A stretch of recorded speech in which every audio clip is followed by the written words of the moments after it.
Nagtakbuhan na naman ang mga bugwit na ito. Happy birthday! Happy birthday, sis!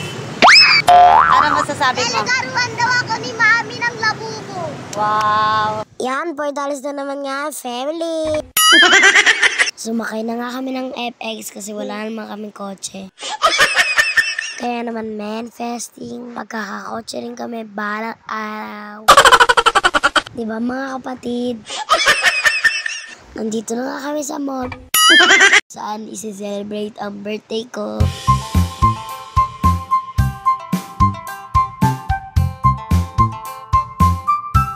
Dumiretso nga kami dito para mag-picture-picture. Guys, nakikita nyo ba yan? 48 days na lang, Pasko na.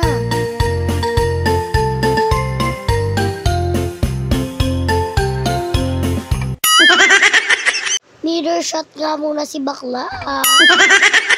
So guys, hawak ko na 6,000 para sa topper. Kasi birthday ko, kaya ako ang magkukondisyon sa birthday ko.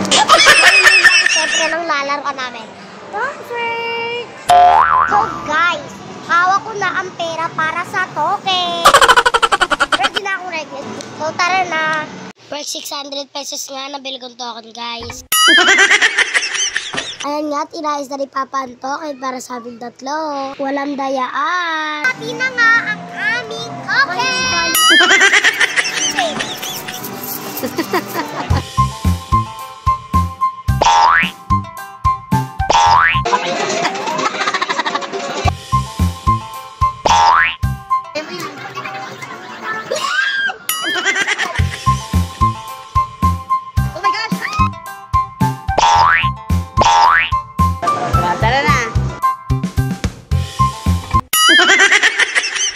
Sir yan? Ano be? 150 na po!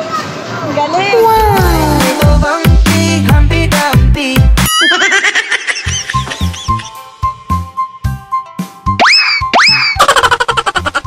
Pumunta na kami ng Jollibee dahil dun ko gusto kumain. Nakita na naman nga ni ate ang Moshibadyo kaya hindi niya to palalampasin. Tinanong ulit ako ni mama kung saan gusto kong kumain. Akala niya siguro magbabago isip ko. Saan mo ba gustong kumain? Jollibee! Jollibee talaga? Bumili nga din kami ng paborito kong donut. Nabariyan na naman ang 1,000 ni Akla. Thank you po, ate. Next nga, bibili na kami ng cake. At ito nga ang napili ko. Dedication cake ng Red Ribbon. Nakakatuwa nga at binigyan pa ako ng 2 mamon. Wow! Yan nga, pupunta na kami sa Jollibee para orderin ang paborito kong pagkainin.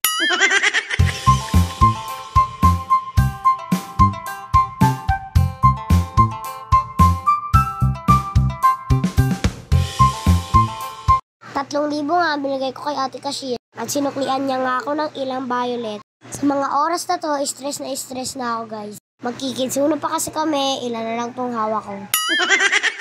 Buti na lang dumating na ang ice cream na pinapabili ko kay Papa. Nabawasan ang sakit ng ulo ko. Sarap. Kumain na nga muna kami, guys. At ako'y nahihirapan na mag-isip. Ganito pala kahirap mag-budget ng pera. Nguya lang ako dito, guys, pero ang isip ko lumilipad na. Nakakaloko talaga to si Mama, pero nagloloko-loko ako. May 1,000 pa pala ako sa bag, kala ko wala na. Ayan na nga at magkikitsuna na kami, guys. At yun na nga, barya na lang ang sukle. Pumasok na nga ang mga bugwit para guluhin ang kitsuna. Tignan mo tong isa, may binabalak na.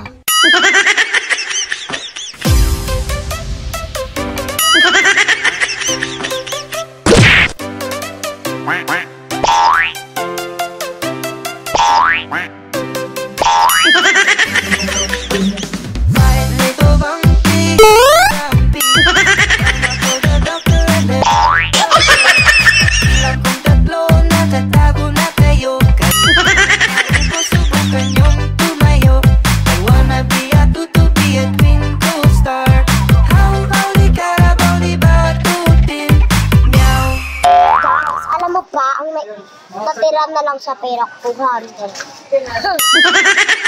Kasi 1,000 mo, guys, 200 lang natira. So, kaya ipagsusaping na natin to sa supermarket. Let's go! niya na ngayon, guys. Tapos na nga ang araw na to guys. Sobrang enjoy ako. Salamat mama and papa sa binigay niyong pera sa akin. Happy birthday, Sel!